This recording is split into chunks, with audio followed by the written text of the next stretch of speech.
Hi everyone, thanks for joining me again on my YouTube channel. This is Workshop Quick Takes. Recently we had to do some unscheduled mandatory maintenance on our 2015 Honda Pilot. We lost a front right wheel bearing. Now thankfully it hadn't gotten to the point of actually seizing up or just dropping the wheel right on the ground and wrecking us. Now if you are hearing any kind of grinding noise or roar or clatter that changes with wheel speed, usually it's going to be something on the rotating assembly of the wheel. Now just a purchasing note, in the past these were frequently referred to as sealed wheel bearing assemblies or sealed unit bearings. On auto parts websites now they're more commonly described as the hub assembly or hub unit, so keep that in mind when you're doing keyword searches for parts. If you've never done suspension work, maybe this shouldn't be your first one. But if you can safely lift and support the vehicle, then this might be a project you want to tackle. The hardest part is removing the hub unit out of the steering knuckle. It can really seize up in there, especially if you are in one of the saltier states or Canadian provinces. Let's get out to the driveway and see what it's going to take. Today, not by choice, I'm working on our 2015 Honda Pilot. The front right wheel bearing is making sounds normally associated with an exorcism, and a lot of vibration and harshness is coming through the steering column, so it's definitely time for it to get replaced. I kind of overlooked it for a while because these AT tires that are on here haven't made humming noises since the day we got them. And I thought maybe they were just wearing unevenly, so I took it in for an alignment. And the alignment tech says, yeah, it's a little bit out of alignment, but that's not your real problem. So here we are. Now ideally I'm only going to have the right front wheel off the ground for this, but given the weight of the vehicle and the fact that we're working on a slight slope, I'm going to go ahead and chalk both rear wheels. You need to loosen these wheel nuts while it's still on the ground. That's step one. For whatever reason, this particular vehicle uses a 22mm socket. There's a center jacking point under the engine subframe right here.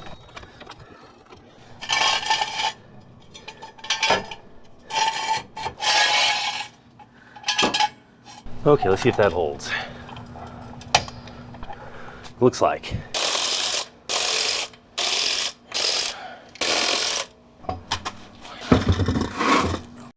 Okay, just for clarity, it may help to point out what we're trying to get at. We need to loosen this bolt. It's an axle spindle nut, which happens to be 36mm, and we're going to have to do that partly by taking out this little dimple that keeps the bolt from walking itself off. Spindle nut. We'll need to remove the rotor hat, and that's going to be these two little retaining screws. There's not much of those. We'll need to remove the caliper, and that's going to be a bolt here and a bolt down here. The main caliper bracket. There are two more large bolts here and down there. The ones we're actually trying to get at, however, are these four right here. 1, 2, 3, 4. If you live in a place with rust, you might have to take the knuckle fully off of the other suspension hardware and tap out the bearing on a bench. But today, we're going to try and do it from the front side only. An important first step that's easy to overlook, however, is you don't want to be trying to turn this off against the transmission parking ball. So before I remove any of the braking hardware, I need to get this little dimple knocked back out with a screwdriver, and then I need to have an assistant sit in the driver's seat, brake as hard as possible, and then I need to take the torque off of this nut. And until I've done that, I don't want to loosen anything else on here. Step on the brake as hard as you can. Does the crank be all the way on? No, just step on the brake as hard as you can. Okay. All right, hold that for a second. All right, with a partner in the driver's seat holding the brake, we're going to try and put as much tension on this as we can. Got him? Okay.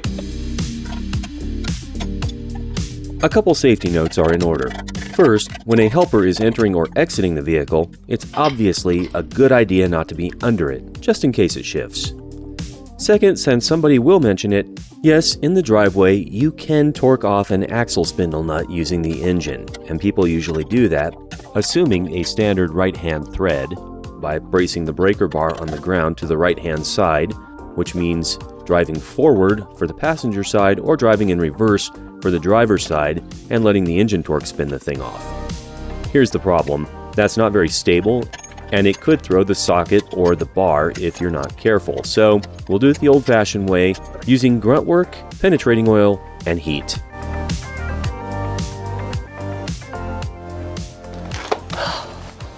That was an ordeal. I've never had to fight that hard to get one of these off, but it's loose now. So you leave that on the end there for just a minute. I don't actually need to remove that in order to pull the rest of this, so it'll just keep this whole assembly from popping off in my face as long as it's still on there. Next up, I need to get the brake caliper removed and set off to the side. These are 17s. Lefty loosies can be this way. Oh, that felt a little give. Man, whoever worked on this last must have had the arms of a gorilla. I mean, there's torque, but this. Too loose and too tight are both equally bad.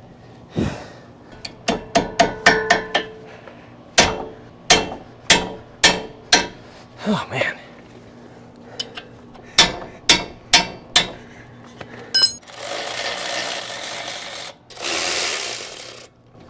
All right. I want to make sure this doesn't drop, because if it yanks on the hose, it can create internal damage that'll start to appear later. These scraps of electrical wire will give me something to hang it by.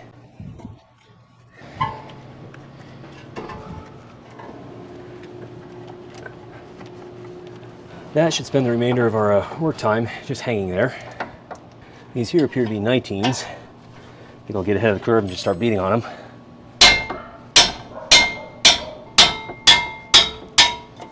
I'm also going to remove the brake pads and keep track of which side was which. And oh boy, these are farther gone than I thought. I'm going to have to make another trip to the auto parts store and do brakes. That really wasn't on my to-do list.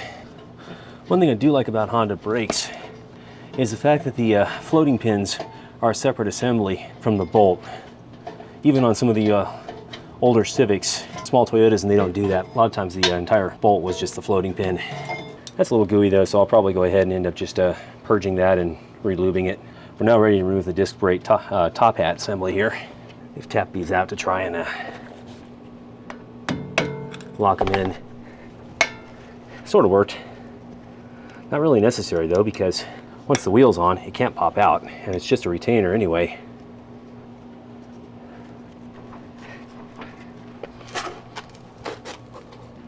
If I have to, I can put a couple bolts in there to pop it loose, but there we go. So it really usually doesn't take that. Okay, we're now at the hub assembly. These are actually back to being 17s, so we'll see how those go. Amazingly, that had less torque than any other bolt I've removed tonight. Gotta have just a little bit more finesse doing it on this side because I've got my speed sensor wire for the ABS there, and I don't want to smash that.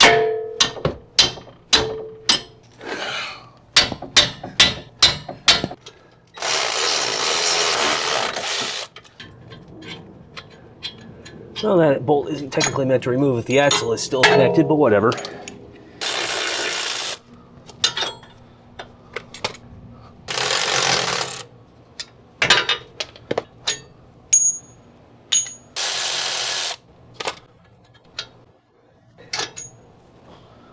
All right, now we're gonna have a different question. It's gonna be very tricky to answer.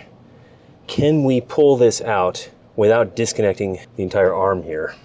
But maybe if this isn't rusted too tightly in here, we can actually work it out.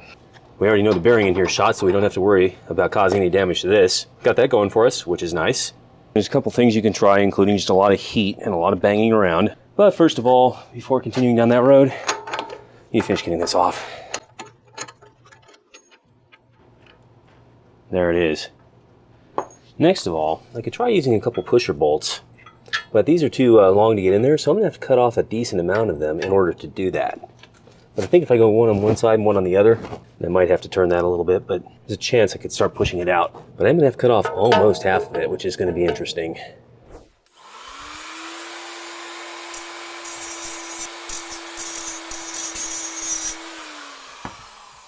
All right. Time to find out whether or not we can thread one of these cut down bolts into here.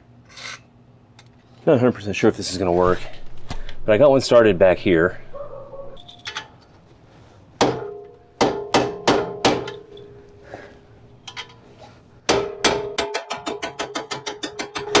Okay, it's rotated.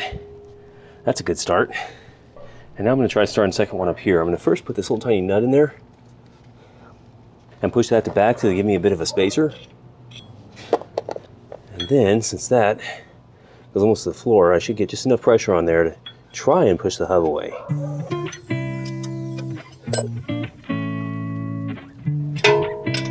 I wish I had some ball bearings. I could just toss one of those in there. A quick explanation on what we're doing here. The hub is a circular assembly pushed inside the knuckle. Once the 4 bolts are removed from the rear, it can rotate if it is not seized too tight. We got that result by hammering on the bolt flanges. The second thing is that the knuckle has a flat, hard surface everywhere behind the hub flanges except where the bolt holes are drilled through. By rotating it and then driving 2 bolts in from opposite front sides, we started pushing the assembly out of the knuckle. But since the spindle flange gets in the way of those bolts, we had to cut them a bit short, and that meant throwing smaller loose hardware in the holes first to get pushing force. Once the flange was pushed out farther, that allowed us to use combinations of penetrating oils and pry bars to finish working it out. Of course, once the hub is rotated, a person could also use scrap long bolts and hammer them from the back side to try and drive it out that way. But there's more risk of causing damage to the axle and brake components back there, so we mostly stayed on the front side and tried to work patiently. It took a minute, but finally... Whew! And there it is. Plate's a little worse for wear, but we can straighten that out. There's where it looks like in there. I'll have to take it inside and see if we can confirm the amount of noise that's actually coming from it. Hopefully it really is this. You know, I'm not hearing a lot of drag on the ground, but it's also not loaded, so who knows.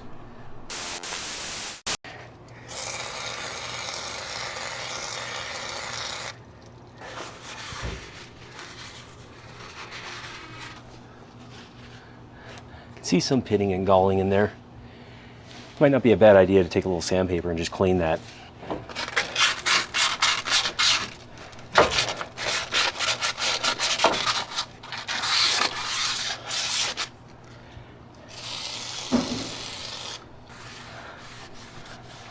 Here is my new CarQuest hub assembly. Shiny. I am going to start by greasing the inside of the carrier here. And that'll hopefully displace some water that might try to get in there later. Do the same thing with the splines, or the back of the axle, front I should say, of the axle assembly. Only place I don't really necessarily want it is on here because that there has a torque spec. Again, not trying to frost a cake, just want it clean and relatively easy to insert. That should do it. Unhappily, I've managed to lose my tube of copper anti-seize. Admittedly, these bolts didn't look bad when they came out, so hopefully they'll go in fine too. But just to be sure, I'm going to go ahead and shoot them in like that so that they don't interfere with the axle going back into place.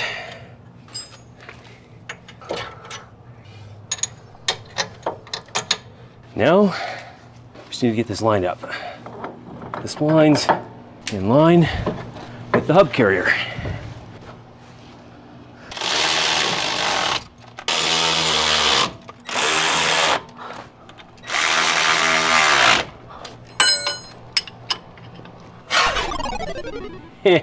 Okay, back off, then back on with this.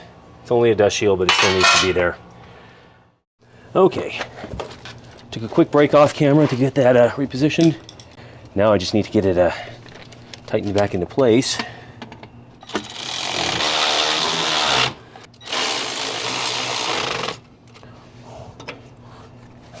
The thing to watch out for is not to cut your wrists wide open on these edges. Raindrops keep falling on my tools, and unless I oil them, they will soon be turning red. Hey, is he trying to compete with us? We should take him out, just in case.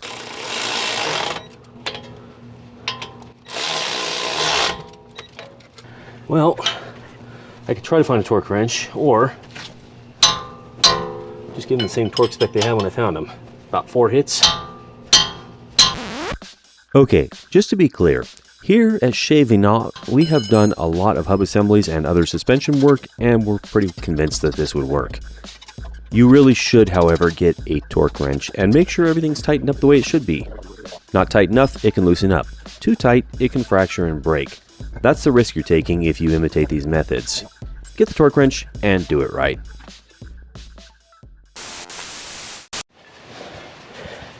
get the disc hat on first. You can also check and see how many different places it's rubbing now that I've got the dust cover to bits. The answer is quite a few. That's okay, that's why we're here.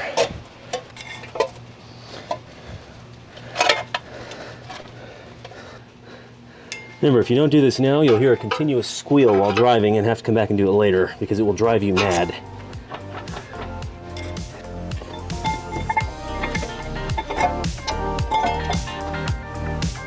At this point, everything goes back in the way it came out. 2 bolts for the caliper bracket, 2 more bolts for the caliper pins, although if you found evidence of sticky brake hardware like we did, you may need to re-grease those pins and replace the pads, which we did off camera. Just like before, you'll want to get your helper back in the vehicle and have them stand on the brakes while you tighten the axle spindle nut.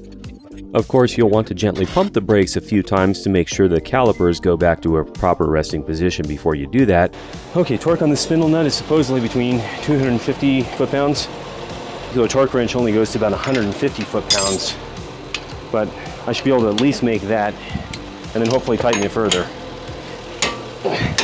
Okay, so we're already over 150 according to this. Also, on many Hondas, including this one, it is recommended to replace the spindle nut rather than reuse the one you took off. This is one thing you don't want to back off. And to make sure it doesn't, set that same locking tab that you had to pry out earlier. That's what it's there for. I don't think that's going to back itself off. Last step, get the wheel and tire on, take it for a test drive, and see if that solved the problem. But first, let's just walk through all the bolts we took out and make sure, just mentally check off the fact that yes, we did retorque them. Okay, so the very first 2 bolts we took out were on the back side of the caliper. We've put those back in. Next 2 were the caliper holder bracket. We put those 2 back in. And 4 bolts for the carrier.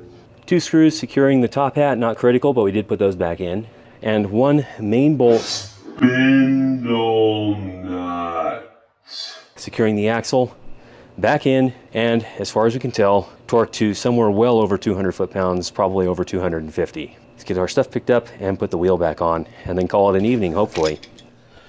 Okay, the last bolts of the evening are the wheel lug nuts. Back to 22s again.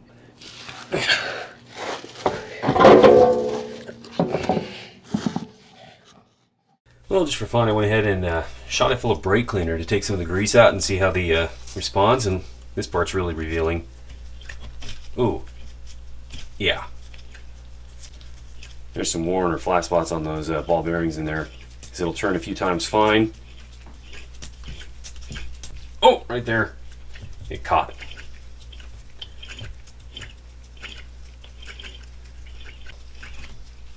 Oh, there it is again. Everyone, thanks for joining us today. Hopefully that proves helpful to you. Now you have an idea whether this is something that you can safely and wisely tackle on your vehicle. If not, just go to the mechanic, no shame in it. These things can be really painful to take apart. What we showed there took several hours, and this was one of the easier jobs we've tackled involving hubs. But once you've done one, you can pretty well work out another one on almost any other vehicle because they're usually set up fairly similarly. Now, why did it fail? Interesting question, because on passenger vehicles, these can easily last a 200,000 mile life of the vehicle without ever going bad unless you're driving really harsh roads or towing or something else that would put a lot of load on it. In our case, this vehicle had some evidence of a minor sideswipe low on the right-hand side. Whenever that happened, they probably hit the front right wheel too and flattened some of the balls slightly in the bearing assembly, and after that it was just wear and tear. Anyway, it had to be done. We did it. And it's been going fine so far. So, thanks for joining us again today. We'll see you again next time, whenever that is.